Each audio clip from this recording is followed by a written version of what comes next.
Assalamualaikum warahmatullahi wabarakatuh. Selamat pagi teman-teman semuanya. Yang terhormat Bapak Arif selaku dosen pengampu mata kuliah Pendidikan Agama Islam dan teman-teman semuanya yang berbahagia. Mari kita panjatkan puji syukur kehadirat Allah Subhanahu wa taala yang telah melimpahkan kesehatan pada kita semua. Perkenalkan, nama saya Yufitadisa Maulida selaku moderator dari kelompok 6 yang beranggotakan. Perkenalkan, nama saya Erlinda Salsabila Putri Fatika, kelas A122. Baik, perkenalkan nama saya Wahyunisna Abrana dari kelas A122. Saya Sri Hartanti dari kelas A122. Perkenalkan, nama saya Iksan Dunurial. Nama saya Aftina Zakia dari kelas A7. Selanjutnya ada Intan Astiti Hayu Laksita kelas A722. Dan ada Angeli Fani dari kelas A1. Kami akan mempresentasikan materi mengenai ilmu pengetahuan dalam agama Islam. Materi pertama akan disampaikan oleh Mbak Erlinda. Di sini saya akan menjelaskan mengenai pengertian ilmu pengetahuan dalam Islam. Ilmu berasal dari bahasa Arab, yaitu alima, yang artinya pengetahuan. Secara terminologi, ilmu berarti seluruh usaha sadar untuk menyelidiki, menemukan, dan meningkatkan pemahaman manusia dari berbagai segi kenyataan dalam alam manusia. Jika kelahiran ilmu dalam Islam dibagi secara periodik, menurut Hamid Fahmi Zakarsi, urutannya sebagai berikut. Yang pertama, turunnya wahyu dan lahirnya pandangan hidup Islam. Yang kedua, adanya struktur ilmu pengetahuan dalam Al-Quran dan Al-Hadis. Yang ketiga, lahirnya tradisi keilmuan Islam. Dan yang keempat, lahirnya disiplin ilmu-ilmu Islam. Materi selanjutnya akan disampaikan oleh Mbak Isna dan Mbak Tanti. Ciri-ciri ilmu pengetahuan ada 6. Yang pertama sistematis, yang kedua keumuman, yang ketiga rasionalitas, yang keempat objektivitas, yang kelima variabilitas, yang keenam komunitas. Yang pertama sistematis, bahwa pengetahuan ilmiah tersusun sebagai suatu sistem yang di dalamnya terdapat pernyataan-pernyataan yang berhubungan secara fungsional. Dan yang kedua keumuman. Keumuman menunjuk pada kualitas pengetahuan ilmu untuk merangkum berbagai fenomena yang senantiasa makin luas dengan penentuan konsep-konsep yang paling umum dalam pembahasannya. Yang ketiga, rasionalitas. Rasionalitas adalah ilmu sebagai pengetahuan ilmiah yang bersumber pada pemikiran rasio yang mengetahui kaidah-kaidah logika. Seterusnya akan diterangkan oleh rekan saya. Ciri-ciri ilmu pengetahuan yang keempat ada objektivitas. Menuju pada keharusan untuk bersikap objektif dalam mengkaji suatu kebenaran ilmiah tanpa melibatkan unsur emosi dan kesukaan atau kepentingan pribadi. Kelima ada variabilitas.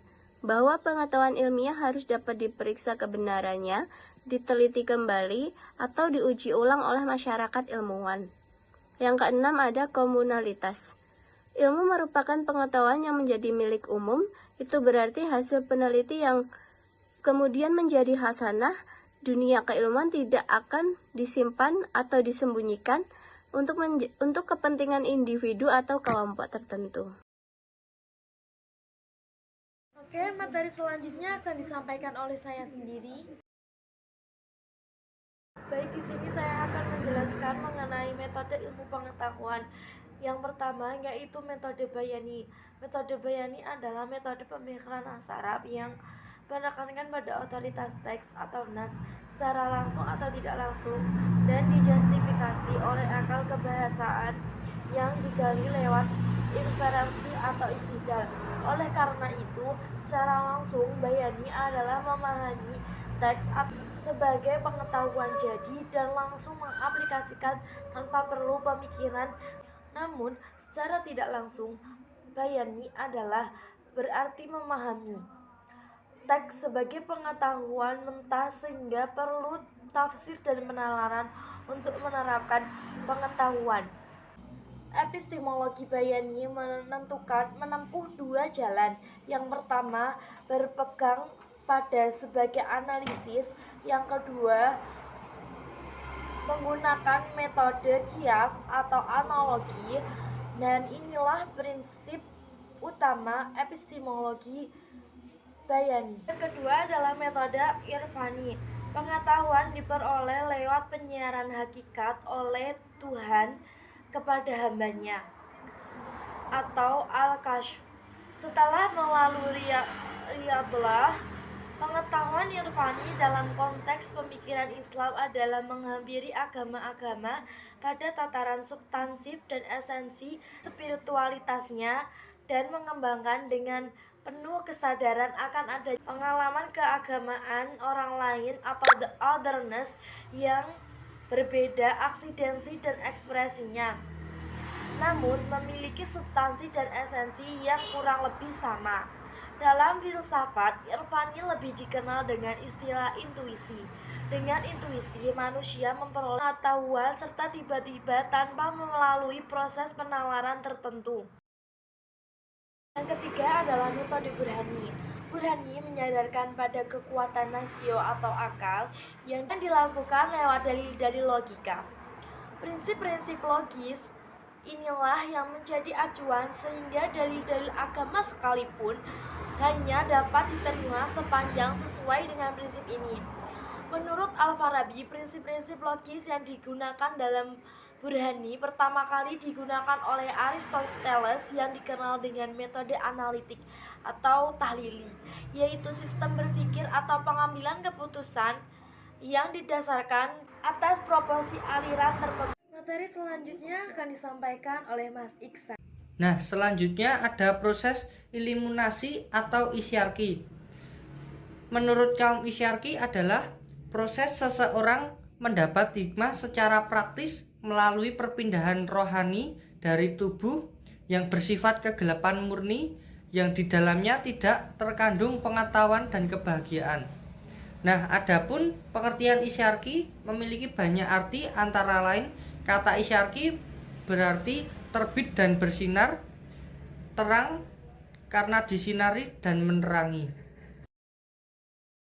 Nah, yang terakhir, yang kelima ada al-muta'aliyah, adalah sejenis hikmah atau filsafah yang dilandasi oleh pondasi metafisika yang murni, yang diperoleh melalui institusi intelektual dan diformulasikan secara rasional dengan menggunakan argumen yang rasional dan direalisasikan dengan mengikuti aturan syariat. Materi selanjutnya akan disampaikan oleh Mbak Anjeli. Ilmu berfungsi sebagai perkembangan teknologi. Masyarakat pada umumnya melihat teknologi secara fisik atau bendanya. Penglihatan seperti ini sesungguhnya kurang tepat. Teknologi sesungguhnya merupakan konsep, gagasan, pemikiran, dan ide yang bersifat non-fisik atau yang bersifat software atau perangkat lunak. Dengan demikian, menjadi jelas bahwa ilmu pengetahuan berfungsi sebagai dasar bagi pembentuk dan pengembangan teknologi. Yang kedua yaitu ilmu berfungsi sebagai penjelasan atas segala yang terjadi di dalam kehidupan. Terdapat berbagai peristiwa atau kejadian yang membutuhkan penjelasan. Di sebuah desa, misalnya terjadi tanah longsor, banjir, penyakit menular, dan konflik sosial lainnya. Mengapa semua bisa terjadi? Kaum agama mungkin akan menjelaskannya. Timbulnya masalah tersebut secara teologis atau berdasarkan keyakinan keagamaan. Yang ketiga, ilmu berfungsi sebagai cahaya kebenaran. Di dalam agama Islam, pengetahuan terkadang disebut sebagai cahaya. Ilmu sebagai cahaya yang mengisyaratkan kebersihan diri bagi orang yang akan mendapatkannya. Yang keempat, ilmu berfungsi untuk meningkatkan kualitas hidup manusia Kualitas hidup manusia akan meningkat mulai dari sikap, mental, karakter, moral, dan kepribadian manusia dapat ditingkatkan dengan ilmu pengetahuan, terutama ilmu yang terkait dengan pembinaan karakter. Yang kelima, ilmu. Baik, materi selanjutnya akan disampaikan oleh Mbak Aftin dan Mbak Intan. Sumber-sumber pengetahuan dibagi menjadi 4. Yang pertama ada rasio atau rasionalisme. Adalah sebuah paham yang menekankan pikiran sebagai sumber utama pengetahuan dan pemegang otoritas terakhir bagi penentu kebenaran. Adapun, cara kerja rasio adalah melalui berpikir deduktif. Menurutnya bahwa manusia awalnya mengetahui segala sesuatu itu bersifat a priori, yang prinsip-prinsipnya sudah ada sebelum manusia berusaha memikirkannya, karena bukanlah ciptaan pikiran manusia. Kedua ada pengalaman, disebut juga paham empirisme. Adalah paham yang mengatakan bahwa pengalaman indrawi adalah satu-satunya sumber dan penjamin kepastian kebenaran. Adapun metode yang digunakan adalah pengamatan induktif. Intuisi. Menurut Bergson dalam buku Amsal Bahtiar, intuisi adalah evolusi pengalaman tertinggi manusia yang menitik beratkan pada pengetahuan. Dan intuisi adalah bentuk pengetahuan yang muncul pada kesadaran tanpa pertimbangan yang jelas. Dan intuisi juga terbentuk dari pikiran bawah sadar lalu memunculkan sebuah ide atau gagasan. Berikutnya adalah wahyu. Wahyu merupakan sebuah pencerahan, sebuah bukti atas realitas, dan sebuah penegasan kebenaran. Ia adalah sebuah tanda yang jelas, sebuah bukti atau indikasi yang harus direnungkan dan dipahami. Allah menurunkan wahyu kepada para rasul-Nya. Sekian dari kelompok kami. Apabila ada kesalahan dan kekurangan, mohon maaf. Wassalamualaikum warahmatullahi wabarakatuh.